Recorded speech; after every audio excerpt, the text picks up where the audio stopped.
Ahí está. Hola a todos. Bueno, para los que no me conocen, yo soy Solange Lanús, eh, soy psicóloga, eh, madre de 5 hijos. Y bueno, y hace tiempo que dentro de lo que es la práctica de la psicología vengo estudiando y capacitándome. Coordiné durante mucho tiempo el área de psicología y espiritualidad del centro, así que en esta integración entre la psicología y la espiritualidad, y en esto de qué es lo que nos dice las neurociencias y las últimas investigaciones de las neurociencias en todo lo que tiene que ver con nuestro bienestar y con el desarrollo de la espiritualidad. Así que bueno, un poco el objetivo de esta charla era contarles un poco y tratar de bajar estos conceptos, algunos conceptos muy, muy poquitos. Podría hablar de muchísimas cosas, pero bueno, hoy me voy a detener en poquitos que nos dicen las neurociencias o estas últimas investigaciones sobre lo que nos hacen bien a las personas o cómo funciona nuestra mente y nuestro cerebro para poder entender y tener herramientas para vivir esto que estamos viviendo hoy, ¿no? Esta cuarentena, esta pandemia, este COVID.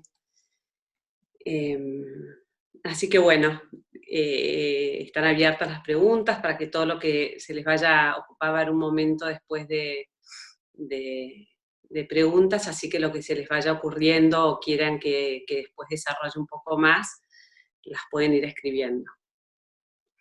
Pero bueno, desde la ciencia veníamos diciendo que que estábamos viviendo en un mundo VICA, y este mundo VICA que llamamos VICA es un mundo que es volátil, que es incierto, complejo y ambiguo. Y bueno, y estas características del mundo VICA hoy están sobredimensionadas, porque si hay una situación o una realidad de incertidumbre, de ambigüedad, de complejidad y de volatilidad en cuanto a los cambios que van sucediendo, es ahora, ¿no? Y entonces, bueno, lo que la ciencia fue tratando de buscar es cómo hacer, cómo vivir en este mundo que se nos presenta hoy. Y cómo funcionamos, qué es lo que nos pasa a las personas, a los seres humanos frente a esto, ¿no? Y frente a la incertidumbre, en general, las personas, cuando estamos frente a una situación incierta, lo que se genera se despierta nuestro sistema de amenaza. Y frente a este sistema de amenaza que se nos despierta, se nos presenta como emoción la ansiedad, que la ansiedad lo que nos hace es informarnos que estamos frente a una amenaza, ¿no? Y cuando vemos una situación como amenaza, cuando sentimos ansiedad, cuando creemos que estamos frente a algo que está fuera de nuestro control, que nos agobia, que supera nuestras herramientas para poder afrontarlo. Esto lo que hace es que nos genera miedo. Sobre todo es esto, cuando sentimos que los recursos que tenemos para afrontarlos, como que la situación excede estos recursos que nosotros tenemos, ¿no? Y en este tiempo de tanta incertidumbre tenemos muchísimos, altísimos motivos para sentirnos ansiosos, porque estamos frente a una realidad donde realmente estamos frente a muchísimas cosas que exceden y que escapan a nuestro control. Y entonces es como una oportunidad que nos está dando en este momento la vida y la realidad para poder ejercitarnos en estas herramientas que sabemos y que están para poder enfrentar esto, ¿no? Para poder fortalecernos. Frente a este sistema de amenaza, cuando se activa, generalmente las personas se activan comportamientos automáticos, y estos comportamientos automáticos es la lucha o la huida o la parálisis. Y frente a esto también se activan respuestas fisiológicas, que estas respuestas fisiológicas son un aumento de cortisol, de adrenalina, aumenta la frecuencia cardíaca, y son todos, son todos mecanismos o funcionamientos que tiene nuestro cuerpo y nuestra mente para poder hacer frente a amenazas, y que son buenísimas y nos ayudan mucho. ¿Por qué? Porque nos ayudan a estar alertas. Entonces, cuando nosotros estamos frente a una situación de amenaza, necesitamos estar alertas a estos posibles peligros que pueden haber. Entonces, ¿qué es lo que puede pasar en este momento de cuarentena y de pandemia? Es que este sistema de amenaza quede como al estar sobredimensionado de alguna manera, quede como cronificado. Y si queda cronificado, lo que hace es que nuestro pensamiento también se sesgue. O sea, cuando nosotros estamos frente a una situación de amenaza, de peligro inminente, lo que hace nuestra mente, y esto es un comportamiento que viene con la evolución de la especie. O sea, nuestro cerebro funciona así. Nosotros no tenemos un cerebro que es fruto de la evolución. Entonces, en nuestro cerebro conviven funciones más evolucionadas y funciones más antiguas, que nos fueron eficaces más en la antigüedad. O sea, la motivación principal que tiene nuestro cerebro es sobrevivir. O sea, la motivación principal que tiene nuestro cerebro no es que seamos felices, es sobrevivir. Entonces, frente a eso, lo que pasa es que cuando está frente a una amenaza, activa una cantidad de comportamientos automáticos para hacer frente a esta amenaza. En la antigüedad, cuando había una persona en la época de las cavernas y estaba la posibilidad de que haya un predador cerca, lo que hacía es que se activaban todos estos mecanismos para estar más alerta a que este predador no lo coma y poder sobrevivir.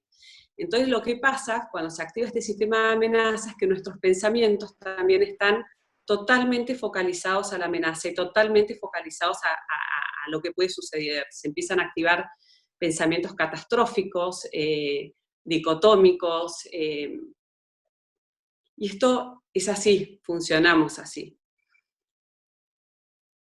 Y frente a esta modalidad de funcionamiento que tenemos, esta modalidad de funcionamiento que tiene nuestro cerebro, también lo que tenemos, que también está bueno que lo sepamos para poder entendernos, es que tenemos un sesgo negativo. ¿Qué significa esto? Que nuestro cerebro funciona, hay un científico, Rick Hanson, que es el que desarrolló todo esto, que nos habla y nos dice que nuestro cerebro es como si fuese velcro para lo negativo y teflón para lo positivo. Hicieron muchísimos estudios y lo que se demostró es que las personas tenemos mayor capacidad de estar atentos de estar atentos y de guardar y de darle más densidad a lo negativo que a lo positivo. Por ejemplo, Paul Gilbert daba un ejemplo y decía, ¿qué pasa si nosotros, no sé, en el mundo pre-COVID-19 nos íbamos de compras y tenemos que hacer compras, qué sé yo, para Navidad, y vamos a un negocio y nos atienden bárbaro, y la señora es un amor, y conectamos bien, y todo bárbaro, y compramos lo que queremos, y vamos al otro negocio lo mismo, vamos a 10 negocios, y en el último negocio que vamos, nos atiende una persona totalmente maleducada, que nos trata pésimo, que no nos atiende bien, y qué sé yo. Cuando llegamos a nuestra casa, ¿qué es lo que hacemos? Generalmente lo que vamos a hacer cuando nos encontramos con nuestro marido y estamos conversando con una persona, seguramente lo que vamos a hacer es contarle el horror de lo que nos pasó con esta persona. Generalmente lo que tendemos es a pasar por alto todo lo positivo, pero sí quedarnos fijados más en lo negativo. Y entonces vamos a hablar en nuestra conversación y les vamos a contar el horror de lo maleducada que fue esta persona y lo mal que nos trató, y nuestro marido nos va a decir que sí, y entonces vamos a seguir hablando y vamos a decir que bueno, que esto es la sociedad y es culpa del gobierno y es culpa del mundo entero, y así nos vamos a quedar, o sea, probablemente tendemos las personas a quedarnos mucho más fijados en lo negativo que en lo positivo. Entonces, frente a esta situación que estamos viviendo, tenemos que estar, o nos ayuda a estar muy atentos a esta manera que tiene de funcionar nuestro cerebro. ¿Por qué? Porque nos puede ayudar a activar prácticas que nos ayuden a no alimentar tanto este sistema de amenaza que tenemos, ¿no? Y a alimentar otros sistemas que tenemos, que es el sistema de calma, por ejemplo, que también lo tenemos en nuestro cerebro, que se activa con las relaciones interpersonales, con la meditación, con el propósito que tenemos en la vida. Bueno, después esto lo voy a seguir desarrollando. Pero como aporte de la neurociencia es importante eso. Una cosa que sepamos o que tengamos en cuenta, este sesgo negativo que tiene nuestro cerebro, esta manera que tenemos primero de este sistema de amenaza que se activa, frente a este sistema de amenaza que se activa, estar como muy alertas, y frente a nuestro sesgo negativo aumenta todavía mucho más.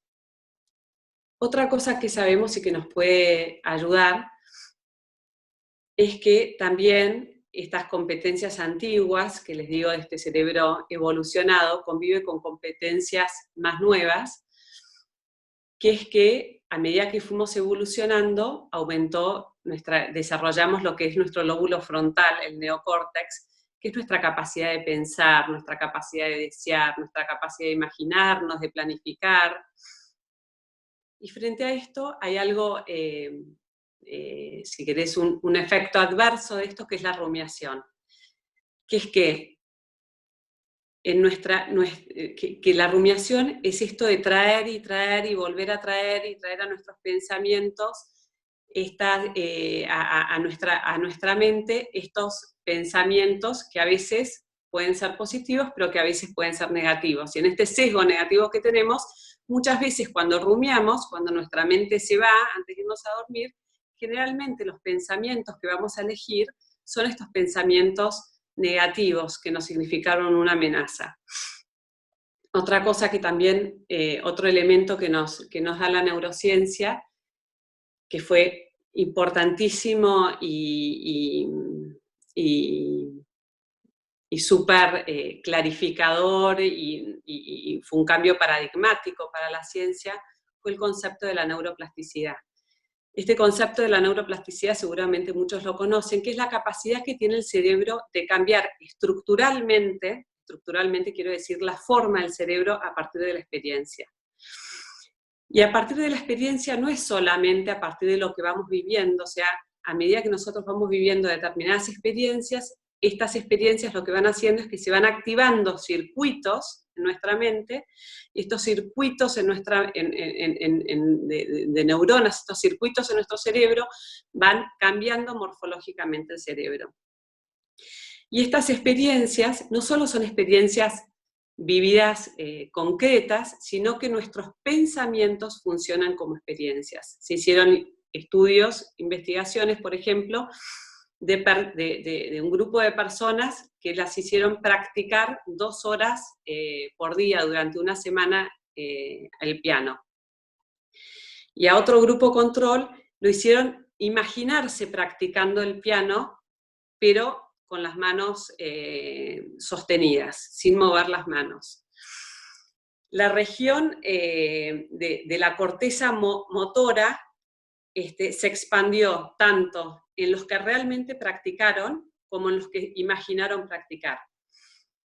Esto es lo que nos habla la ciencia, y lo que sabemos hoy es que nuestros pensamientos tienen tanta fuerza, o sea, funcionan tanto como experiencia y tienen tanta capacidad de generar estos circuitos neurales como la experiencia en sí.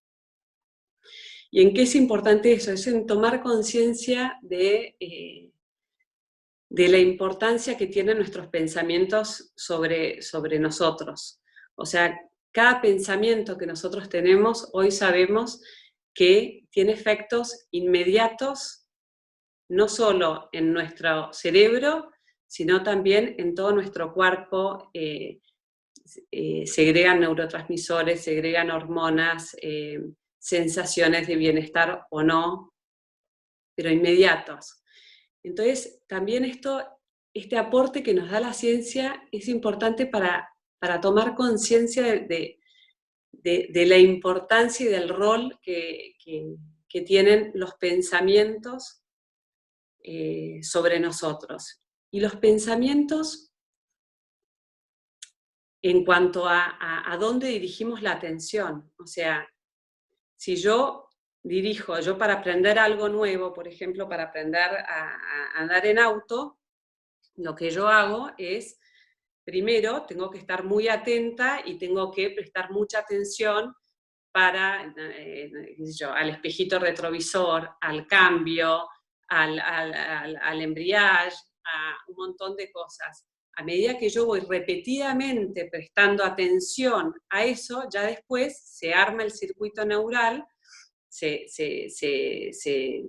va consolidando y se va haciendo como más amplio. Yo siempre pongo el ejemplo de que es como cuando vamos al campo y hacemos huella, cuando no está la huella hecha todavía del camino, vamos, bueno, eso es lo que prestamos atención. Cuando vamos haciendo esta huella repetidamente, este camino se hace como una autopista. Lo mismo pasa en nuestro cerebro. Entonces ya después yo puedo andar en auto y estos comportamientos, como ya tengo el circuito neural más agrandado, funciona automático. Ya no tengo que estar prestando atención. Automáticamente pongo el embriague, pongo el cambio, miro por el espejito, no tengo que atender todo eso. Entonces, a lo que yo presto atención es lo que va cambiando morfológicamente los circuitos neurales de nuestro cerebro. Entonces, si yo todo el tiempo estoy prestando atención, esto es importante para que tomemos conciencia, ¿a qué prestamos atención? Si yo estoy todo el tiempo prestando atención y nutriendo mi mente y nutriéndome de todas las noticias pésimas y de todo, del COVID-19 y de la pandemia y de todo el horror y lo que puede llegar a suceder y de cada situación. Por eso hoy se habla de que también hay una pandemia de ansiedad y de miedo. O sea, porque si yo estoy todo el tiempo informándome y recibiendo noticias, y no solo recibiéndolas, sino que mandando y reenviando por el WhatsApp todo esto catastrófico, esto no solo genera en mí, sino que yo también irradio esto a los demás. O sea, de alguna manera, cada uno que vaya abriendo ese mensajito de WhatsApp, yo también estoy generando esto en los demás, ¿no?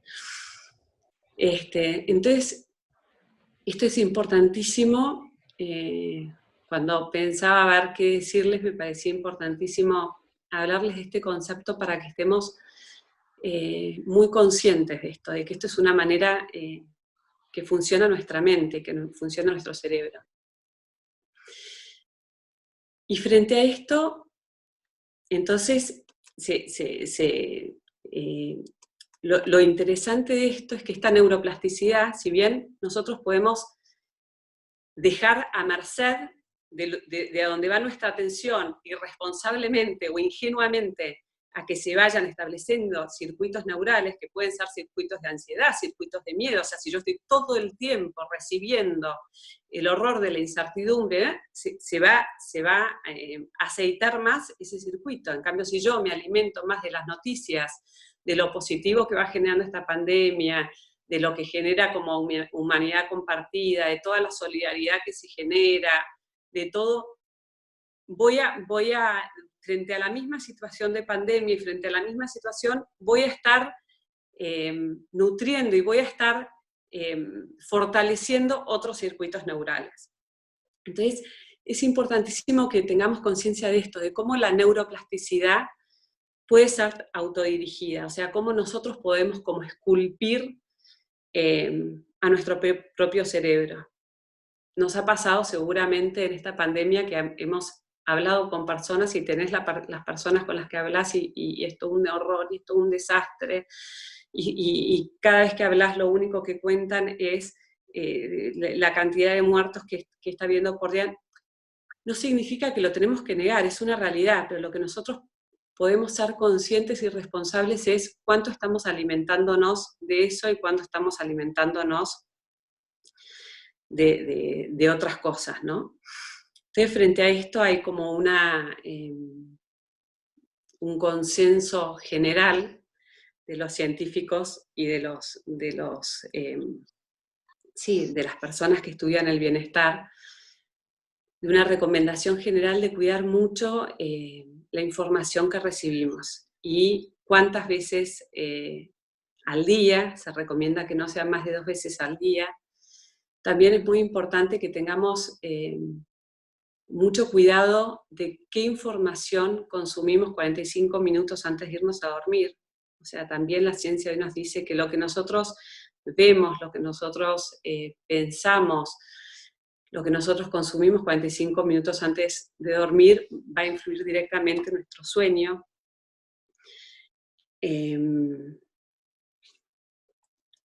Y frente a esto también otro aporte que nos da la ciencia y las neurociencias, que a mí me parecía importantísimo también poder transmitírselos, es el de Sonia Lyubomirsky, que es una científica que se dedicó 30 años a estudiar sobre el bienestar, con muchos estudios muy buenos sobre el bienestar de las personas. Y nos dice que, o sea, y habla mucho de estos mitos de la felicidad, ¿no? Que muchas veces se creía que la felicidad o esta capacidad de resiliencia era algo que se tenía o que no se tenía. Había personas que tenían capacidad de resiliencia o que eran felices y otras personas que no. Y ahora lo que se sabe es que si bien hay un componente genético, se hicieron estudios en gemelos y en mellizos, sí hay un componente genético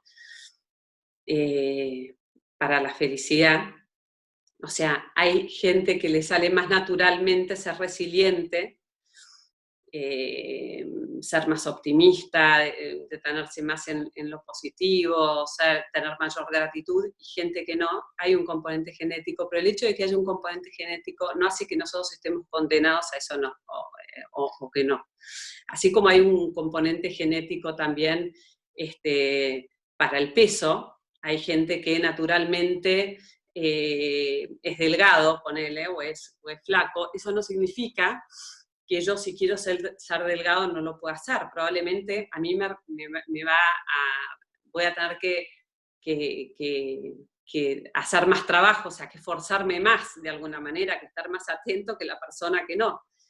Pero yo también lo puedo lograr, y con la felicidad y con la resiliencia pasa lo mismo.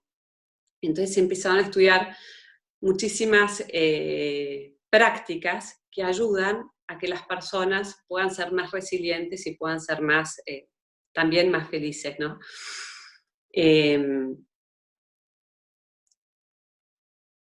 Y que esto es un 40%, o sea, un 40% de lo que un 10% de lo que a mí me hace feliz, o que una persona le hace feliz, tiene que ver con las circunstancias que vive. Un 40% tiene que ver con lo que hace, o sea, con estas conductas deliberadas de alguna manera, ¿no? Y un 50% tiene que ver con esta base genética de alguna manera, pero es solo un 50%, el resto yo puedo hacer un esfuerzo y puedo practicar y hacer cosas prácticas concretas que me ayuden a ser más resiliente y a tener mayor grado de bienestar. Y en eso nos vamos a ir deteniendo hoy, ¿no? Y ocuparnos de nuestro bienestar no solo es bueno para nosotros, sino que es bueno para el mundo, es bueno para nuestras familias, es bueno para toda la gente que nos rodea.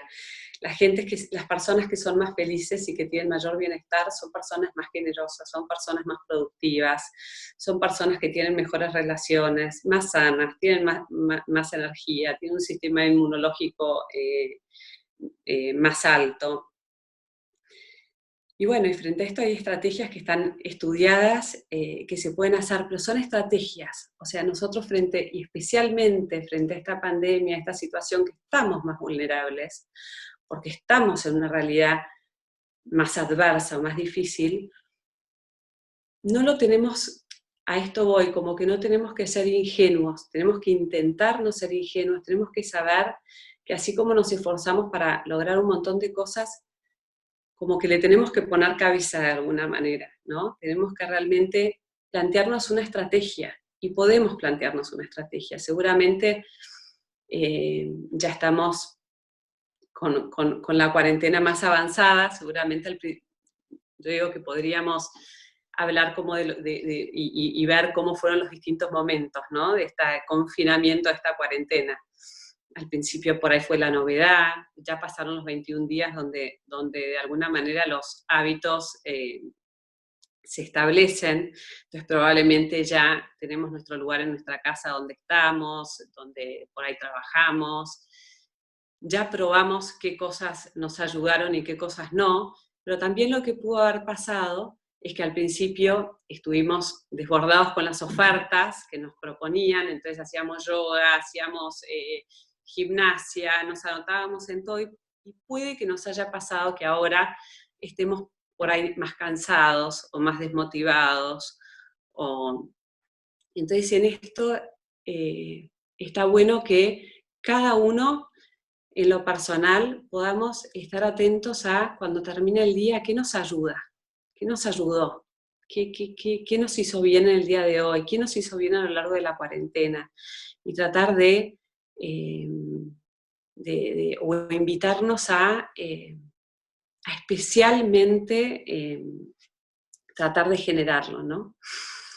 Richard Davidson, que es otro científico muy conocido, que fue el que comenzó con todo lo que es el mindfulness y la atención plena, habla de 4 componentes científicamente validados que ayudan al bienestar. Uno es el tener un propósito en la vida, y frente a tener un propósito en la vida ayuda muchísimo la espiritualidad. Y en eso está bueno para nosotros y también para ayudar a los demás, ¿no? El poder conectarnos con algo que nos trasciende. Y frente a esta pandemia también, el poder encontrar en cada cosa que hagamos un propósito, un sentido. Tratar de encontrarle un sentido a esto que nos está pasando, que si bien es crítico y no es deseado y está generando muchísimas cosas indeseadas, como pueden ser enfermedad, muerte, crisis económica. Bueno, ¿en qué nos puede ayudar? O sea, como humanidad, ¿qué tiene para enseñarnos? ¿Qué podemos aprender de esto? ¿No? Otro es saborear o mantener las emociones positivas. Frente a esto que yo les decía del sesgo negativo, hay un estudio que dice que para que estas emociones positivas tengan la misma densidad al final del día, o estas emociones positivas tengan la misma densidad o experiencias positivas al final del día que las negativas, es importante que podamos estar, dicen, como hasta 28 segundos, quedarnos como saboreando esto positivo, esta experiencia positiva. ¿Qué sería saborearla, encarnarla, hacer la carne, quedarnos como, qué bárbaro esto, qué bueno, como realmente detenernos, conscientemente detenernos en lo positivo? Que lo positivo puede ser que hoy salió sol y qué placer este sol en la cara. Lo positivo puede ser el conectarnos con todas estas experiencias de solidaridad enormes que está generando esta pandemia. Lo positivo puede ser hacer un llamado a alguien y tener una linda conversación con alguien, pero realmente estar conscientes de esto, de la importancia de detenernos en experiencias positivas. Y esto no solo mejora el bienestar psicológico, sino que va generando niveles más bajos de cortisol, que el cortisol es esta hormona que se despierta frente a la amenaza, ¿no? Y una cosa que dice Davidson que ayuda es fomentar, entrenarnos en nuestra capacidad para poder vislumbrar esta bondad básica e innata que tenemos las personas, que todo el mundo tiene adentro. Entonces poder conectarnos, que tenemos como humanidad, entonces poder conectarnos en todo esto positivo que trae la pandemia. Y esto lo podemos hacer con cosas concretas, haciendo actividades concretas, o también lo podemos hacer desde la meditación. Hay meditaciones que ayudan como a poder conectarnos con esta humanidad compartida, ¿no? Y con esta humanidad compartida y esta bondad, esto que nos une a todos, esto que de esto salimos todos juntos. Otra cosa, el tercero de estos 4 componentes que habla Richard Davidson es la atención al momento presente y como el evitar un poco esta rumiación mental, que es esto que yo les decía, ¿no? Tenemos esta tendencia a rumiar. Esto es así, nuestro cerebro funciona así. Y está comprobado que las personas se sienten mejor cuando ellas mismas están con su mente centradas en el momento presente. O sea, cuando yo estoy rumiando en el pasado o en el futuro, eso generalmente está comprobado que trae menos bienestar, o sea, menos capacidad de disfrutar que cuando la persona está conectada en el momento presente, ¿no? Entonces, en eso también, como estar día a día pudiendo conectarnos con lo que estamos haciendo, con nuestro cuerpo, con nuestras sensaciones, abrirnos a la contemplación. Y frente a esto, en esto que yo les decía de los pensamientos también, cómo esta rumiación mental muchas veces en este sesgo negativo se puede ir a esto que nos genera incertidumbre, esto que no podemos controlar, ¿no?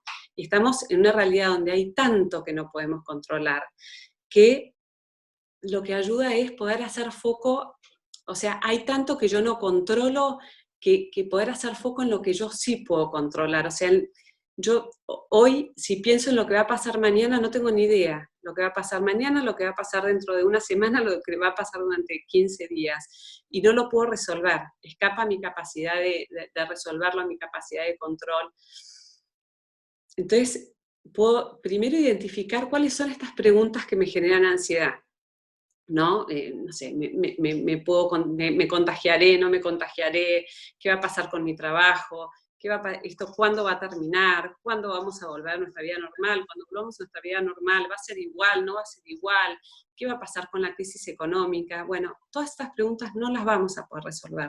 O sea, no tenemos las respuestas, no las tenemos nosotros ni las tiene nadie. O sea, escapan totalmente a nuestro control. Pero frente a estas preguntas que yo no puedo controlar o no puedo resolver, siempre hay algo que yo sí puedo hacer hoy. O sea, me contagiaré, no sé, pero yo sí hoy lo que puedo hacer es tomar los recaudos, solidarizarme con estas restricciones que nos hacen para tratar de aplanar la curva. ¿Qué va a pasar con mi trabajo? No tengo ni idea qué va a pasar con mi trabajo, pero sí lo que yo puedo hacer es hoy dar lo máximo que puedo en lo que estoy haciendo hoy, en mi trabajo hoy, como que frente a estas preguntas, frente a estas situaciones que escapan a mi control, yo sí puedo conectar a lo que yo sí hoy puedo hacer. Entonces todo el tiempo volverme a esto, ¿no? ¿Qué es lo que yo hoy puedo hacer frente a esto? ¿Qué es lo que, no sé, cuándo voy a volver a ver o abrazar a las personas que quiero? Bueno, no lo sé, pero yo hoy sí puedo hacer conectarme virtualmente, y conectarme virtualmente es, por ahí, bueno, hace años que no veo a mis nietos y tengo nietos, pero sí puedo poner un horario al día y contarles un cuento. Por ahí esto de la virtualidad lo que me ayuda es a poder estar presente en momentos donde antes no estaba presente, porque lo veía, no lo veía, pero yo ahora me puedo conectar por Zoom antes de que se vayan a dormir y contarles un cuento de repente. Entonces, poder, bueno, a ver qué es lo que puedo hacer hoy para frente a esto que incierto y que escapa a mi control, ¿no? Y esto va a ayudar a, bueno, a bajar la ansiedad y a poder conectarme con lo posible, ¿no? Y el otro componente es la generosidad, la empatía, el altruismo y el cuidado de los demás. También se hicieron muchísimos estudios donde demostraron que la generosidad, el darme al otro, genera altísimos niveles de bienestar, ¿no? El salir del ensimismamiento, el hacer algo por el otro. Y el hacer algo por el otro genera dopamina, que es este sistema como de recompensa que tenemos las personas. Y eso genera bienestar. Entonces, en lo concreto, ¿qué es lo que yo hoy puedo hacer por el otro? ¿Qué es lo que yo hoy puedo hacer por el otro? Puede ser hay miles de cosas, desde estas bandejitas o todo esto que está promoviendo el Centro de Espiritualidad de Escucha, que es buenísimo, que todas las personas que tenemos experiencias en hacer cosas altruistas o en darnos a los demás, siempre tenemos esta sensación de que cuando nos vamos recibimos más de lo que dimos. Y es real, hoy la ciencia lo comprueba. Es un win-win, recibimos y genera nuestro nivel de bienestar, ¿no? Y este altruismo es algo que también se sabe que tiene que ver también con las competencias heredadas, lo compartimos con los mamíferos. Hubo algo que pasó en Estados Unidos de un chiquito que cayó en una jaula de gorilas y una madre gorila se le subió encima para protegerlo y lo llevó para salvarlo, ¿no? Esto es algo que el altruismo de lo que vemos, cuando nosotros vemos a una persona que está sufriendo, genera altruismo, genera compasión, genera estas ganas de aliviar el sufrimiento, y eso lo compartimos con otras especies, pero lo que es puramente humano es esta capacidad de ser altruistas y de generar como esta compasión y este deseo y estas acciones concretas para aliviar el sufrimiento del otro, también con lo que pensamos, con lo que deseamos, con lo que imaginamos, y en esto también ayudan mucho como estas meditaciones de la compasión, ¿no? El poder conectarnos con esta humanidad entera y desear el bien. Y si nosotros nos conectamos y deseamos el bien, y las personas, nosotras las personas católicas de nuestra religión rezamos, y rezamos por los demás, y eso ayuda, eso hace bien, comprobado científicamente de vuelta, ¿no? Y también este cuidado con los demás.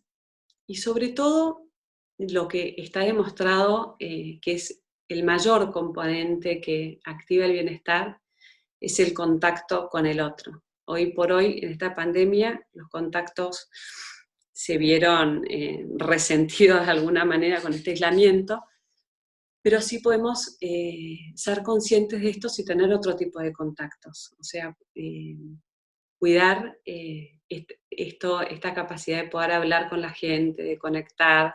Podemos tener estas modos virtuales que sabemos también que nos cansan más porque no recibimos toda la información no verbal que es tan importante. O sea, es totalmente diferente que el cara a cara, pero sí nos pueden ayudar a estar conectados. Así que también estar muy atentos a eso. Y bueno, no sé qué más decirles. A ver, básicamente esto, ¿no? Tener como estos conceptos de la importancia de la neuroplasticidad, del conocer nuestro cerebro y ser compasivos con nosotros mismos, porque estos pensamientos que generan instantáneamente bienestar son estos pensamientos con respecto a los demás y también estos pensamientos con respecto a nosotros mismos. En este tiempo de cuarentena, tratar de evitar el perfeccionismo, ser compasivos con nosotros mismos. tratar de generar o de ser más conscientes para cuando nos observamos, que se generan como estos pensamientos también con nosotros mismos críticos y duros, enseguida, en cuanto nos damos cuenta, tratar de generar como esta self-talk compasiva, bondadosa, de permitir que las cosas no son exactamente como las desearíamos. O sea, que esto que decían nuestros abuelos, lo ideal es enemigo de lo bueno, bueno, tratar de ponerlo en práctica. Entonces, estar muy, muy conscientes con esto, dónde ponemos la atención, con nuestros pensamientos, con qué es lo que qué nutrimos. Está este cuento que a mí me encanta de los dos lobos. Que había un chiquito que el abuelo le decía al nieto que las personas tenemos dos lobos adentro. Un lobo que es que tiene como la ira, la envidia, el rencor, que están en lucha todo el tiempo, y otro lobo que tiene la bondad, la compasión, el bien común, el altruismo, y que están en lucha. Entonces el nieto le pregunta al abuelo, ¿y abuelo qué lobo gana? Y el lobo le contesta, depende a cuál le das de comer. Entonces en esto estar como muy atentos, a ver, nosotros adentro nuestro conviven estos dos lobos, ¿a qué lobo le vamos a nutrir hoy? Y en qué lobo vamos a nutrir hoy tiene que ver con estos pensamientos que tengan que ver con gratitud, con qué es lo que agradezco, qué es lo que me hace bien, con fomentar pensamientos más optimistas, qué es lo que hoy puedo agradecer cuando termina el día.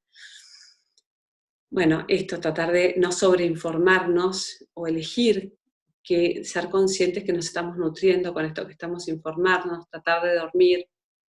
Ayuda mucho tener una rutina. El tener una rutina frente a esta incertidumbre nos genera cierta previsibilidad. Y también algo que está pasando en la pandemia y en la cuarentena es que nosotros antes teníamos como distintos escenarios, ¿no? Entonces teníamos un escenario donde íbamos a trabajar y donde trabajábamos, un escenario donde sociabilizábamos, un escenario donde estábamos con nuestra familia, un escenario... Y ahora es como que todo ese escenario quedó en uno. Y generalmente también reducido una pantalla. La pantalla, con la misma pantalla que trabajamos, es la misma pantalla con la que sociabilizamos, es la misma pantalla con la que... Y generalmente muchas veces es hasta en el mismo lugar físico, ¿no? Entonces en eso tratar de ser creativos, ¿no? Y entonces tratar como de buscar rutinas que nos ayuden. Muchas veces tiene que ver con cambiar de lugares dentro de la casa y decir, bueno, ahora vamos a estar y mismo generar como, cuando convivimos en la casa con otros, generar como ritos en la familia. Bueno, ahora vamos a la noche, no sé, en vez de que esté todo el mundo al mediodía, por ahí cada uno come con su trabajo, con su homeschooling o con lo que fuere, bueno, a la noche nos vamos a juntar todos y vamos a comer todos, o vamos a tener espacios recreativos. Los que no están conviviendo con su familia, bueno, a cierta hora voy a hacer Zoom con alguien y voy a conectar con alguien y me cambio de lugar, no sé, no me voy, me salgo del escritorio de trabajo y cuando voy a sociabilizar me siento en el living y me pongo la pantalla, pero en un sillón distinto. Tratar de ser creativos en eso. Bueno, otra cosa que nos ayuda es tratar de dormir, creo que ya lo dije, hacer ejercicio. También está súper comprobada esta unión que tenemos del cuerpo con la mente, ¿no? Y el cuidar nuestro cuerpo, estar atentos, movernos, generar nuevas conexiones cerebrales, realmente hacer ejercicio, movernos, aunque sea dentro de nuestra casa. Y bueno, eso, evitar el perfeccionismo, tener vínculos sociales, abierta a las preguntas. Espero les haya servido un poquito, aunque sea medio desordenado. Gracias, Sol. Primero, no, la verdad que desordenado nada, al contrario, la mayoría está comentando en el chat que clarísimo todo lo que nos dijiste, así que, y me sumo, la verdad que una claridad enorme. Sí hay algunas preguntas. Bueno, uno es un comentario que nos hace Silvita que dice que el estado de alerta que hablaste, ¿no? Al principio, seguramente aumentó el insomnio. Y sí, Sí, este estado de alerta cuando este sistema de amenaza se cronifica de alguna manera, cuando el estrés se cronifica, el cortisol está alto todo el tiempo, es como que nuestro sistema está en alerta continuo, con lo cual genera dificultades para dormir. Entonces, frente a esto es cómo hacer para activar este sistema de calma. Entonces, esto es lo que yo les decía, tener cuidado con lo que recibimos 45 minutos antes de dormir. Muchas veces nos ayuda, es importante que podamos identificar qué nos ayuda a cada uno, que lo que ayuda a cada uno es distinto a lo que ayuda al otro. A veces tiene que ver con estas respiraciones prolongadas, el poder respirar, el poder hacer una meditación. Hoy por hoy están miles de aplicaciones que tienen muchísimas meditaciones, por ahí hacer una meditación antes de irnos a dormir. Por ahí nos ayuda también tener a lo largo del día alguna frase que nos pongamos que como que nos informe a este sistema de alerta que va a estar todo bien, ya vamos a salir, va a estar todo bien, como ayudarnos como a bajar. Es como si este sistema de alerta que se despierta automáticamente, es como si nosotros le tuviésemos que poner especial atención para informarle que puede estar tranquilo. Entonces la respiración lo que ayuda, el hacer pausas con 3 respiraciones profundas a lo largo del día, eso lo que ayuda es a informarle cuando nosotros estamos en alerta, con el cortisol las respiraciones se hacen más cortas, como... Entonces hacer estas respiraciones profundas es como que nosotros le avisamos a nuestro cuerpo, bueno, podés tranquilizarte, podés relajar, esto, o sea, tener en cuenta la posibilidad con la probabilidad, esto que yo les decía, el hacer las listas, bueno, todo esto no lo controlo, pero ¿qué es lo que sí puedo controlar? ¿Qué es lo que sí puedo hacer? Bueno, ese tipo de cosas va ayudando a ir activando este sistema de calma, ¿no? Frente a este sistema de amenaza que hoy está como desbalanceado. Acá pregunta Sandra si este detenerme en lo positivo se hace desde el pensamiento, desde lo corporal, las emociones, desde todo. Este detenerme en lo positivo es, a ver, desde lo corporal seguro, en esto que yo les decía, es frente a situaciones reales o cosas que pasan reales. De estos 28 segundos tienen que ver con esto positivo, encarnarlo en el cuerpo, como poder respirarlo y quedarnos a ver en qué lugar de nuestro cuerpo, corporizarlo ayuda muchísimo. Y también desde el pensamiento también, como estar alertas. A ver, cuando nosotros nos detenemos y nos quedamos en estas experiencias positivas, lo que pasa con estas experiencias positivas es que adquieren más densidad. Entonces es como si después en nuestro pensamiento, es como Rick Hanson, que es el que lo desarrolla, habla que es como si hubiese una botellita, ¿no? Y estuviesen, las emociones positivas tienen como un diámetro más grande que las negativas, que son un diámetro más chiquito. Entonces, en general, el pico de nuestra botella es así de chiquito. Entonces, las negativas entran perfecto y las positivas les cuesta más entrar. Entonces, en este saborear lo positivo desde como detenernos hasta corporalmente, ayuda como a ensanchar este cuello de botella de alguna manera, para que la experiencia positiva entre y como que se asiente en el fondo, ¿no? Entonces, por un lado es eso en lo positivo, y desde el pensamiento el cultivar el optimismo, el tratar de traer, a veces es, lo vamos a sentir a veces hasta medio forzado, pero el tratar de traer estos pensamientos positivos, estas informaciones positivas, el detenernos en las cosas buenas que nos están pasando, eso sería como desde el pensamiento, ¿no? Acá piden si podés aclarar un poco el tener en cuenta la posibilidad con la probabilidad. Que muchas veces cuando frente a este sistema de amenaza y de alerta y frente a la incertidumbre, hay algunos científicos que hablan un poco de esto, ¿no? Del concepto de posibilidad y de probabilidad. En estos momentos, la peor pregunta que nos podemos hacer es, ¿y si porque no tenemos ni idea. ¿Y si pierdo el trabajo? ¿Y si esto no termina más? ¿Y si después no volvemos a? ¿Y si nunca nos recuperamos? No tenemos ni idea. Entonces eso es una posibilidad. Hay múltiples posibilidades, pero las probabilidades son menores, ¿no? Entonces muchas veces lo que ayuda es, ya, yo cuando voy, no sé, manejando el auto en la Panamericana, tengo posibilidad de poder chocar y morirme. Las probabilidades no son tan altas, ¿no? Entonces muchas veces ayuda como cotejar las posibilidades frente, cuando tenemos el sistema de amenaza abierto, aparecen los pensamientos catastróficos. Y los pensamientos catastróficos lo que hacen es maximizar las posibilidades, ponerlas como probabilidades absolutas de alguna manera, ¿no? Como que todo me va a pasar a mí.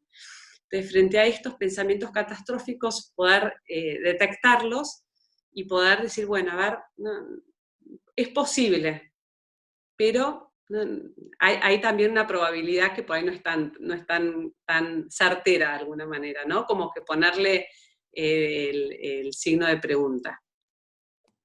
Ah, acá Loli te recomienda si podés escribir un artículo con todo esto. Así que para pensar ahora, ¿no? Y muchos mensajes de agradecimiento, Sol, la verdad que la mayoría Bueno, coincide en la claridad, en la cantidad de tips que nos diste para poder poner nuestra mente más positiva, ¿no? bueno, Y buscar gracias. algo bueno. Así que la verdad que te agradezco muchísimo. Después ya te pasaré los chats para que los veas. Te agradecemos todos. Así que, bueno, no sé si querés decir algo para Bueno, despedirnos. gracias a ustedes, un placer, Muchas gracias a vos, Sol. placer.